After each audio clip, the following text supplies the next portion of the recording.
Үндэсний бичиг соёлын жил 2024.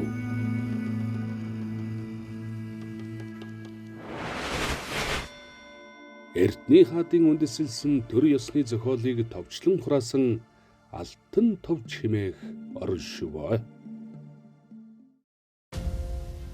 Монголын түүхийн эрт үеэс 17 дугаар зуунд хүртэл уламжилсан олон зүйл, түүх томог, эрдэнэ уран зохиолыг багтаасан нэн үн цэнтэй сурвалж. 17 дугаар зууны бичгийн их хүмүүн гүйшил ловсон данзан шавнырын хамт туйрвсан учраас судлаачдын дунд луу алтан товч хэмээн алдаршсан. Луу алтан товчид Монголын ус товчооны 282 дугаар зүйлийн 233 зүйл нь бараг тэр хэвээр агуулгдсан учраас Монголын ус товчооны Монгол үсгээр үлдсэн нэгэн эх гэж үздэг. Тус сурвалжид Чингис хаанаас Лэгдэн хотогт хаан хүртэлх үеийн Монголын төрийн түүхэн чухал мэдээ баримтыг агуулжээ.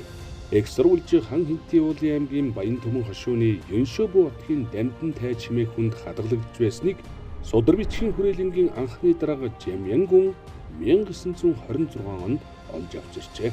Монгол улсын засгийн газрын 1995 оны 241-р тогтоолоор Монгол улсын түүх соёлын хосгүй үнэт дурсгал зүйлийн жагсаалтад 2009-2011 онуудад ЮНЕСКОгийн дэлхийн дурсамж хөтөлбөрийн Аз номхон талайн бүс нутгийн болон олон улсын баримтат өвийн жагсаалтад тус бүртгэгдсэн.